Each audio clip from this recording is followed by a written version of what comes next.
Hello दोस्तों, waiters नमस्कार। मैं दीवान सिंह।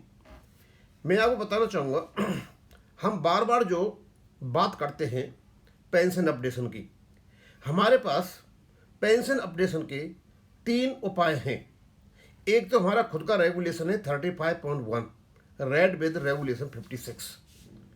दूसरा, हमारा जब रेगुलेशन बन गया था, स्मॉल कमेटी ने इसको प्रिपेयर कर दिया था, ड्राफ्ट कर दिया था, तो उसके बाद दोनों पार्टी बैठी और उन्होंने कुछ एक्सेप्टेंस एग्रीमेंट की। उसमें भी इन्होंने माना कि pension updation shall be done on the line of RBI, लेकिन वो अननोटिफाइड है। लेकिन सबसे बड़ा जो कारण है इनमें एक और है, और उसको भी हमारे वकीलों को माननीय सुप्रीम कोर्ट में उठाना चाहिए। Historical analogy. जब तक हिस्टोरिकल एनालॉजी को कोर्ट के सामने नहीं रखोगे, तब तक कोर्ट के सामने ये पता चलेगा ही नहीं कि भाई ये एक्चुअली में ये प्रॉब्लम क्या है।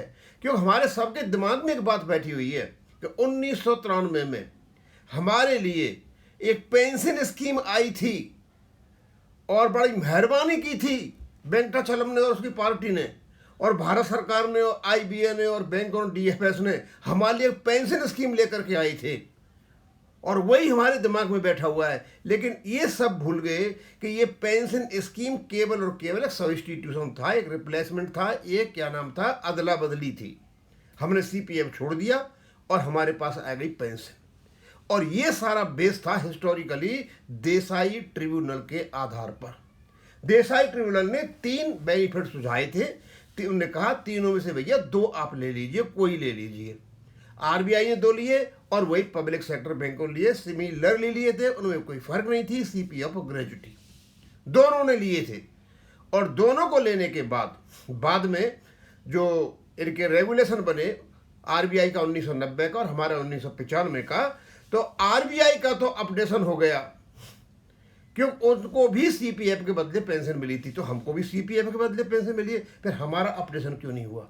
और यही प्रॉब्लम थी डीएफएस की कि यदि आरबीआई को दोगे तो पब्लिक सेक्टर बैंकों को देना पड़ेगा। आज हम ये देखेंगे कि इनमें आपस में एनालॉजी क्या है, हम वही पढ़ेंगे। तो कहते हैं analogy between the pension history of reserve bank of India RBI and public sector banks can be developed into a strong constitutional and equitable argument in the pending MC Singla case.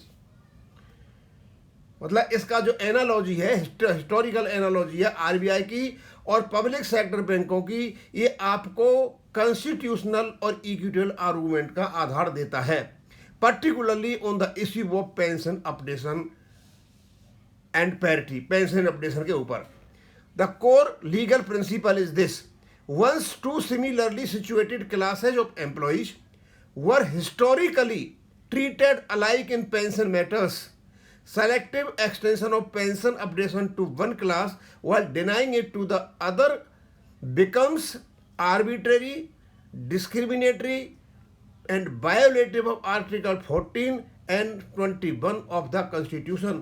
जब इन दोनों में समानता है, एक को आप देते हो एक को नहीं देते हो, तो आर्टिकल 21 और आर्टिकल 14 का उल्लंघन है सीधा सीधा, और ये एक आर्बिट्रेरी डिसीजन है।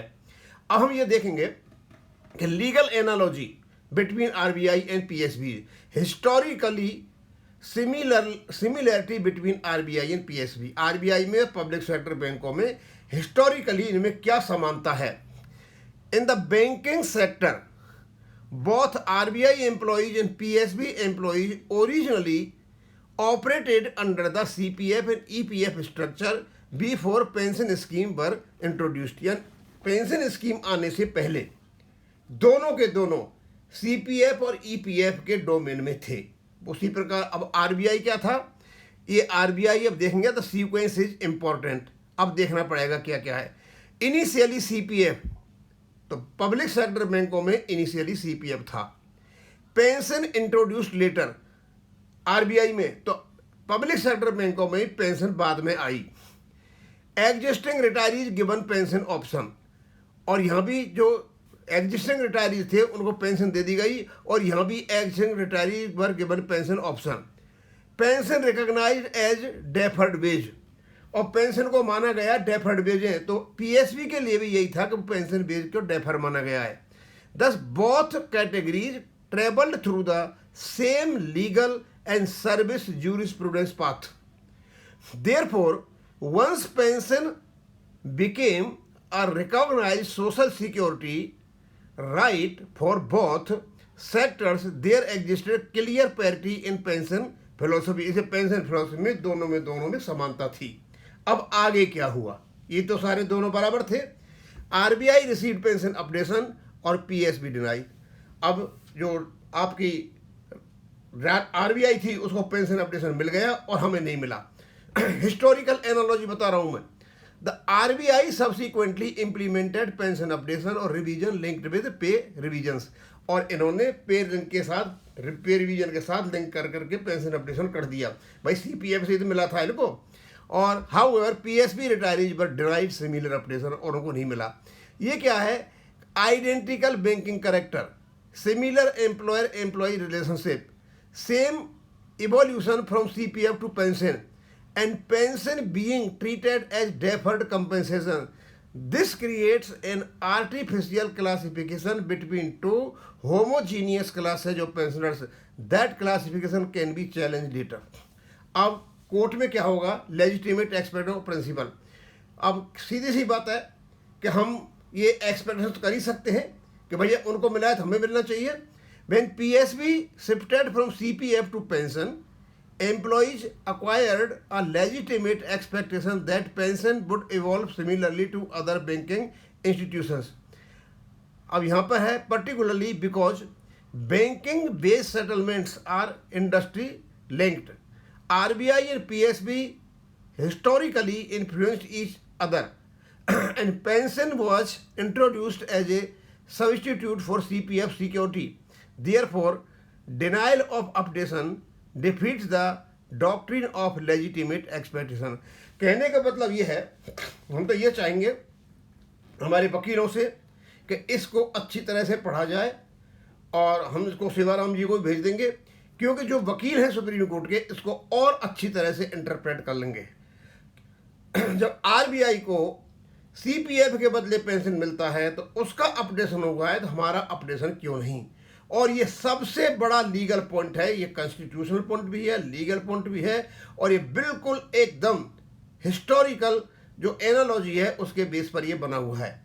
तो दोस्तों मैं उसको ज़्यादा नहीं खींचूंगा, अब शायद हमारे जो जितने भी पेंशनर्स हैं चीज़ को समझ गए होंगे। और मैं दूसरी और एक बात बता देता हूँ, मैंने अभी कुछ वीडियो देखे हैं, कोई नए वीडियो वाले आए हैं, वो पता नहीं कोई फंड थ्योरी के गीत गा रहे थे। मैं आपको फिर बताना चाहता हूँ, जब आपको सीपीएफ के बदले पेंशन मिल रही है तो सीपीएफ का बना हुआ जो फंड है उस पर आपका कोई भी अधिकार नहीं है, और इसका मैंने वीडियो बना दिया है।